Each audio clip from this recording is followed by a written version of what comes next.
أعوذ بالله من الشيطان الرجيم بسم الله الرحمن الرحيم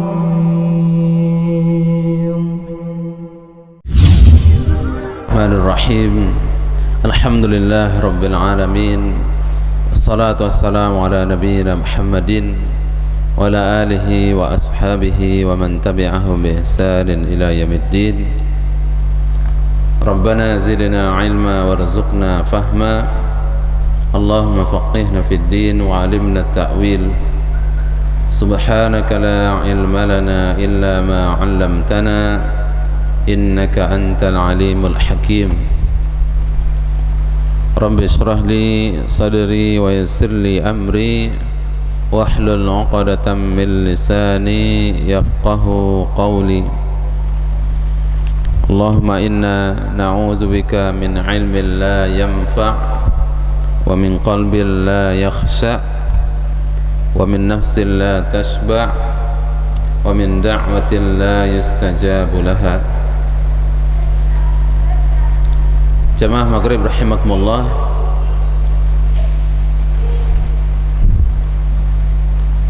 hadis arba'in yang ketiga. Hadis arba'in ini ditulis oleh Imam An-Nawawi rahimahullah. Tahun beliau hidup 631 Hijrah sampai 676 Hijrah. Umurnya 45 tahun. Masya Allah, umur 45 tahun tapi karyanya luar biasa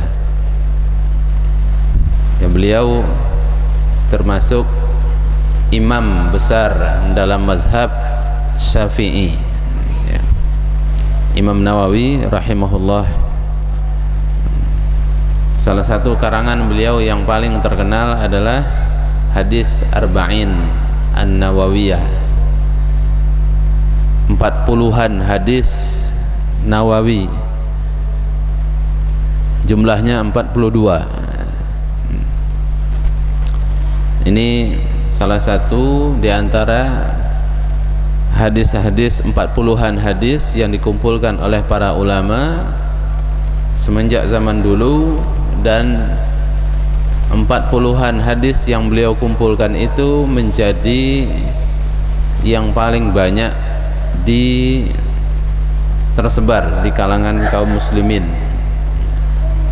yang dikenal dengan Al-Arba'in An-Nawawiyah. Hadis yang ketiga, An Abi Abdurrahman Abdullah bin Umar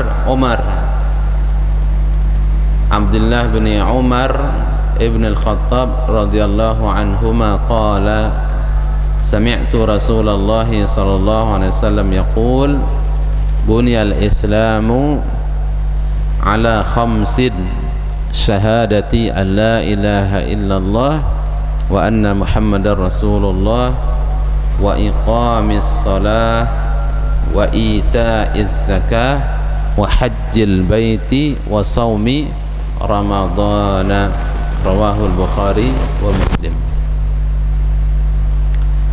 Abi Abdurrahman Abdullah bin Umar, beliau adalah anaknya Umar bin Khattab radhiyallahu anhu. Abdullah bin Umar, seorang sahabat muda yang ketika Rasulullah sallallahu alaihi wasallam meninggal, usia beliau kurang lebih 20 tahun. Abdullah bin Umar itu sahabat muda yang ketika Rasulullah meninggal itu umurnya masih 20-an tahun, dan beliau termasuk sahabat yang termasuk di antara 7 sahabat terbanyak meriwayatkan hadis Rasulullah SAW. Lebih dari 2000 hadis diriwayatkan oleh Abdullah bin Umar, anaknya Umar bin Khattab radhiyallahu anhu. Salah satunya adalah hadis ini, hadis tentang rukun Islam. Dia mengatakan, saya mendengar Rasulullah SAW bersabda, bunyal Islamu ala khamsin. Islam itu dibangun di atas 5 perkara, 5 pokok, 5 tiang dasar, yang apabila 5 ini hilang atau salah satunya tidak ada, maka ya Islam itu tidak sempurna. Yang pertama adalah syahadati an la ilaha illallah wa anna muhammadar rasulullah, yaitu bersyahadat. Maka orang masuk Islam harus mengucapkan syahadat, syahadatain, 2 kalimat syahadat, asyhadu an la ilaha illallah wa asyhadu anna muhammadan abduhu wa rasuluh. Dan ini harus, dan ini adalah syarat diterimanya amal soleh seseorang. Orang kalau beramal soleh, maka amal solehnya itu tidak akan diterima kalau dia tidak masuk Islam. Maka orang-orang yang tidak muslim, amal soleh mereka itu hanya berguna di dunia,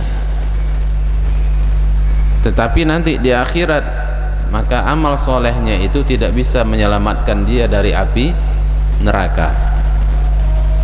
Walaupun akhlaknya baik, walaupun dia itu ya suka membantu, suka menolong orang lain, ya selalu memperhatikan kebutuhan orang lain,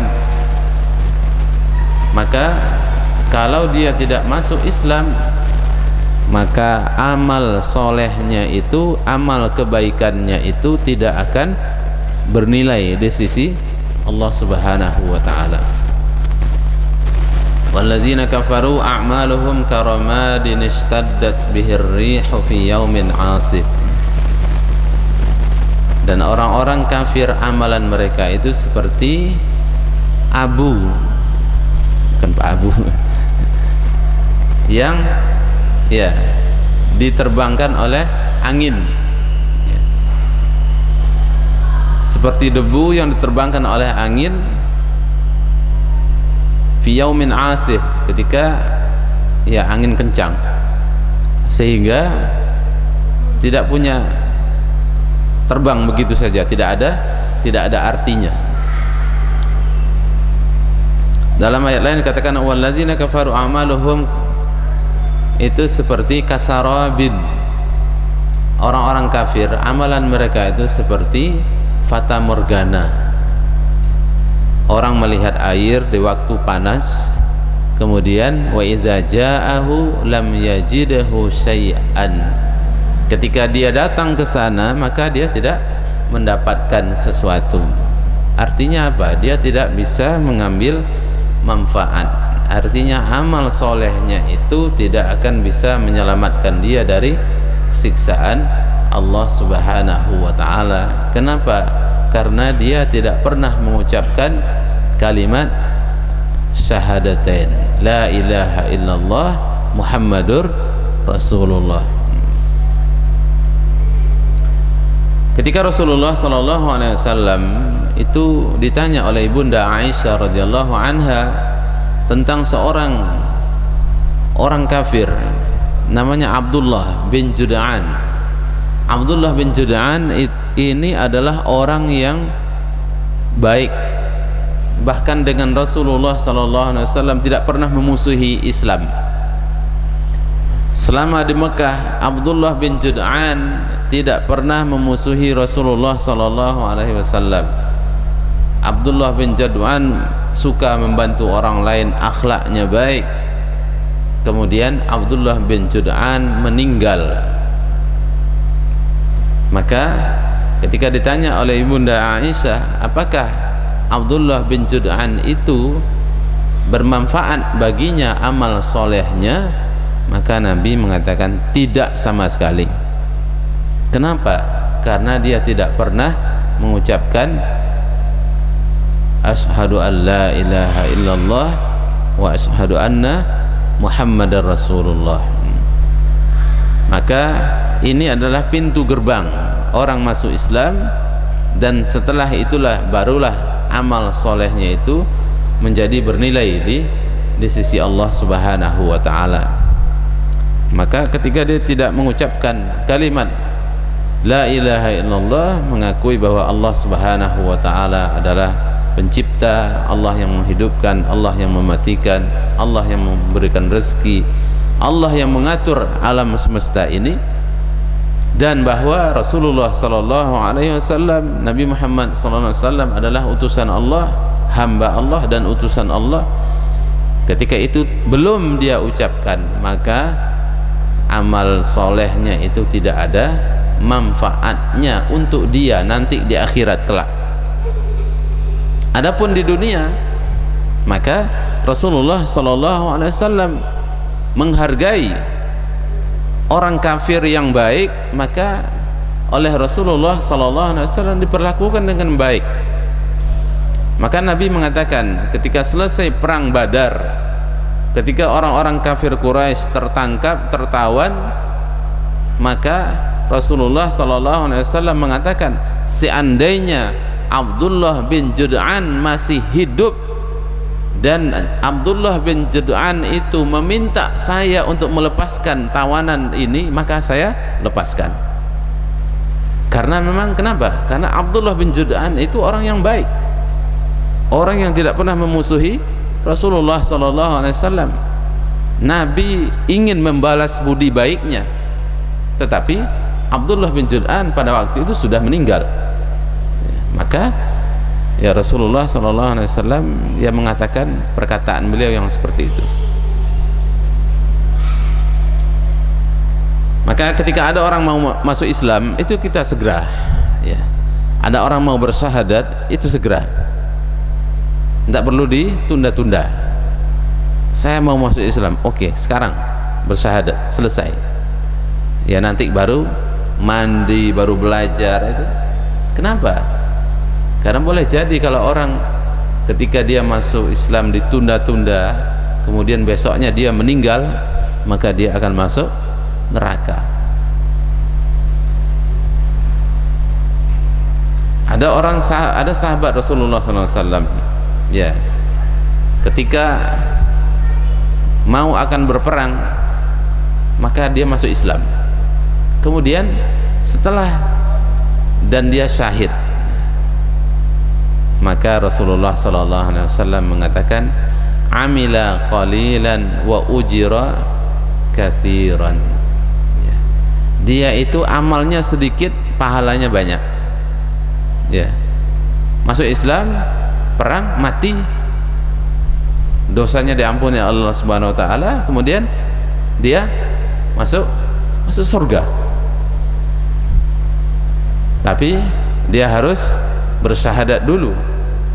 Dia betul-betul meyakini bahwa Allah Subhanahu wa ta'ala adalah pencipta, Allah yang menghidupkan, Allah yang mematikan, Allah yang memberikan rezeki, Allah yang mengatur semua urusan dunia ini, alam semesta ini, semuanya diatur oleh Allah Subhanahu wa ta'ala.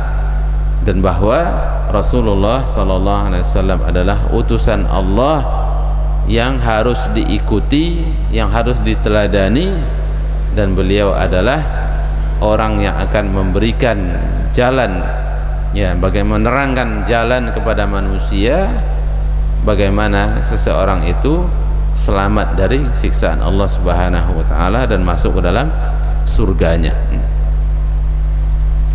Maka ini yang pertama, ya. Islam itu harus, jadi orang tidak bisa saya sholat, saya puasa, saya haji, tapi dia tidak mau masuk Islam, atau dia belum bersyahadat. Maka kalau kita bertemu dengan orang, saya ingin masuk Islam, ayo silakan, cukup dengan asyhadu an la ilaha illallah wa asyhadu anna Muhammadar Rasulullah. Dia yakin dengan kalimat itu, kemudian kalau dia mati seketika, maka Allah sudah mengampuni dosanya. Kenapa? Karena Islam itu menghapuskan semua dosa masa lalu. Ya. Islam yajubbu ma qablahu. Islam itu, orang masuk Islam itu menghapuskan segala dosa. Amr bin As bertanya kepada Rasulullah SAW, ya Rasulullah, saya ini dulu memerangi Anda, saya ini dulu jahil, saya ini dulu banyak melakukan dosa, banyak melakukan maksiat, apakah dosa saya diampuni oleh Allah? Maka Nabi mengatakan, apakah kamu tidak tahu wahai Amr bahwa Islam itu menghapuskan semua dosa masa lalu seseorang.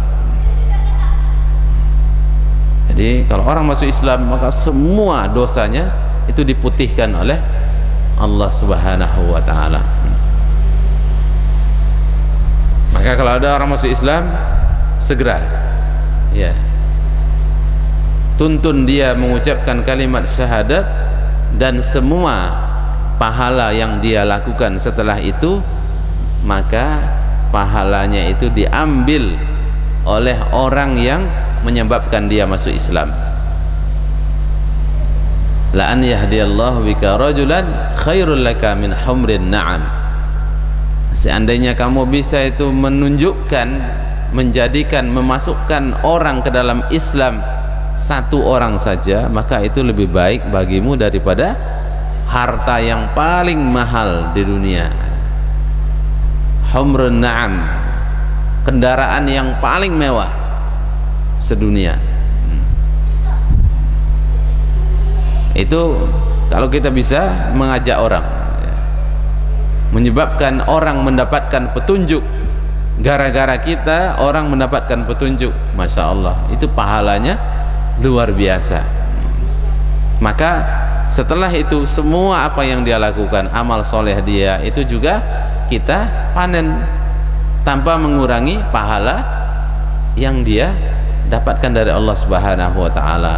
Pahala sholatnya, pahala zakatnya, pahala puasanya, pahala hajinya, pahala semuanya, maka itu didapatkan juga oleh orang yang menyebabkan dia mendapatkan petunjuk itu. Yang kedua, wa iqamis shalah. Ini tiang yang pertama Islam, yang tidak boleh tidak, tanpa ini maka tidak ada Islam sama sekali. Yang kedua adalah wa iqamis shalah, mendirikan salat, melaksanakan salat. Yang ketiga wa itaiz zakah, dan membayarkan zakat. Salat dan zakat ini tidak boleh dipisahkan. Salat hubungan seseorang dengan Allah Subhanahu wa ta'ala. Salat adalah amalan yang paling baik. Amalan yang terbaik adalah salat. Maka salat itu menjadi standar nanti di hari kiamat. Awwalu ma yuhasabu alaihi al-'abdu yaumal qiyamati as-salah. Amalan yang pertama kali akan dihisab oleh Allah Subhanahu wa ta'ala nanti di hari kiamat adalah salat. Fa iza saluhat saluha sairu amali. Kalau salatnya baik, maka semua amalnya baik. Fa iza fasadat fasada sairu amalih. Kalau salatnya rusak, maka rusaklah semua amalannya. Enggak, salat itu standar. Salat itu standar. Dan ketika Allah Subhanahu wa ta'ala yang paling pertama dilihat adalah salat wajib. Salat wajib. Kalau salat wajibnya sempurna, maka sudah selesai. Maka semua amalannya pasti akan baik, insyaallah. Karena memang begitulah Allah jadikan salat itu sebagai standar. Kenapa? Karena salat pasti inna sholata tanha 'anil fahsya'i wal munkar. Salat itu akan mencegah seseorang dari perbuatan keji dan mungkar. Orang terjatuh ke dalam dosa, orang bermaksiat, tapi dia tetap sholat terus, sholatnya diperbaiki terus, maka sholatnya itu satu saat insya Allah akan melarang dia dari perbuatan keji dan mungkar itu. Jangan pernah mengatakan, ya kamu sholat tapi kamu berbuat mungkar terus, tidak usah sholat. Bahaya. Ngapain kamu sholat kalau kamu berbuat keji dan mungkar terus? Maka ketika orang itu sholatnya diperbaiki, dia rutin dengan terus menjaga sholatnya, pastilah sholat itu akan mencegah dia dari perbuatan keji dan mungkar. Maka sholat ini adalah sebaik-baik amalan. Maka ketika sholat wajib sudah sempurna, maka Allah Subhanahu wa ta'ala menganggap semua amalannya sudah selesai, sudah sempurna. Kalau sholat wajibnya belum sempurna, maka Allah Subhanahu wa ta'ala menyuruh, hal li abdi min tatawwu'in, apakah hambaku ini punya sholat sunnah? Maka penting, sholat sunnah itu penting. Ketika sholat kita wajib, sholat wajib kita kurang khusyuknya, kurang tumakninahnya, ya banyak kekurangan di sana sini, maka yang akan melengkapi sholat wajib itu adalah sholat sunnah yang kita lakukan. Dan tentu kita jauh sekali, apalagi yang namanya dari khusyuk, dari awal sampai akhir, tumakninahnya, belum lagi bacaannya, banyak sekali kekurangan kita tentu.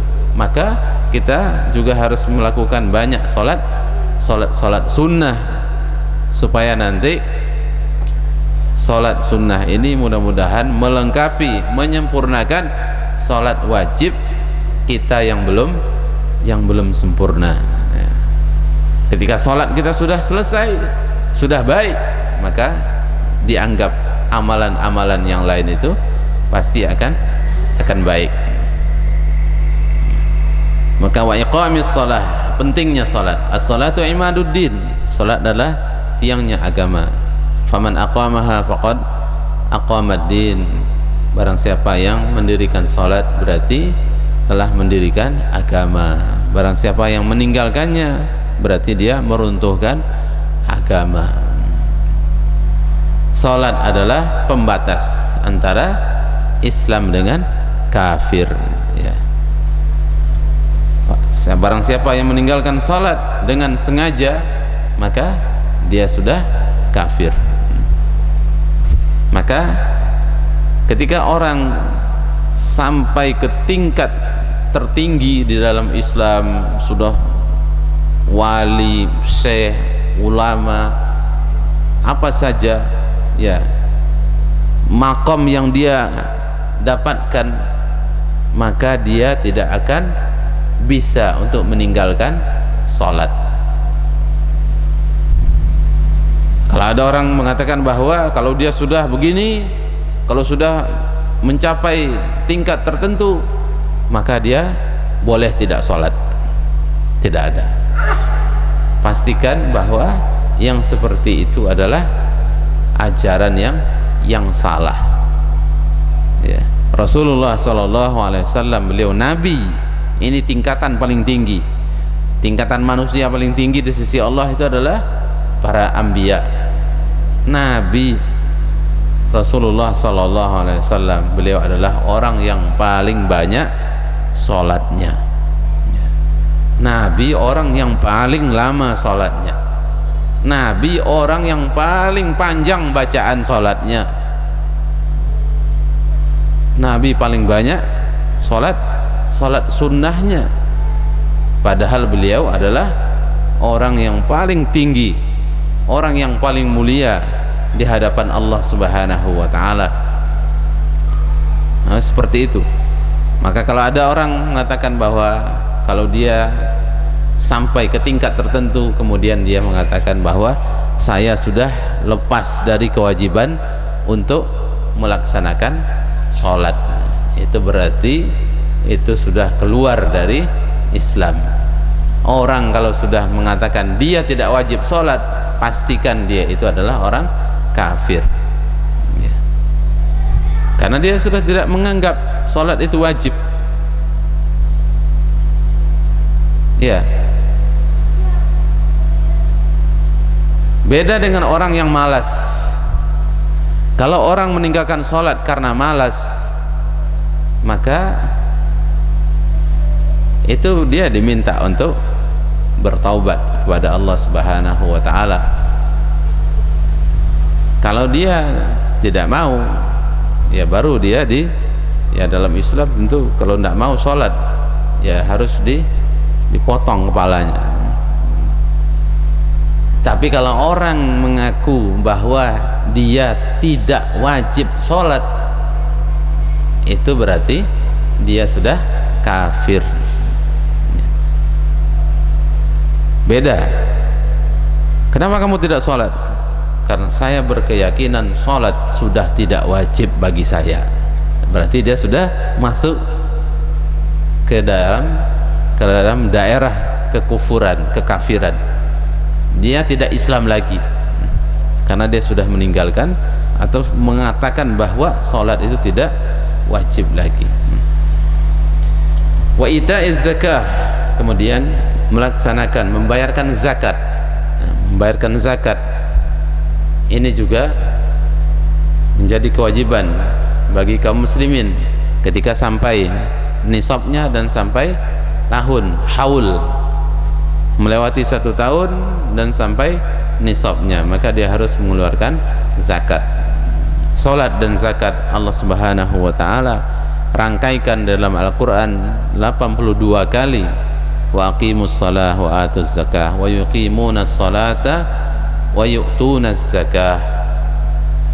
Salat zakat, salat zakat, ini menunjukkan betapa penting kedudukan zakat. Salat hubungan dengan Allah Subhanahu wa ta'ala, zakat hubungan antar sesama manusia, saling tolong menolong antara sesama manusia. Dan zakat itu tidak banyak, 2,5%.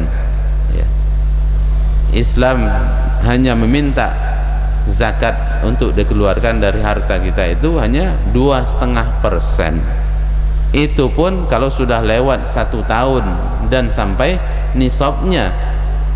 Kalau belum 1 tahun, belum sampai nisabnya, maka ya tidak wajib. Kemudian wa hajjil baiti, dan menunaikan haji.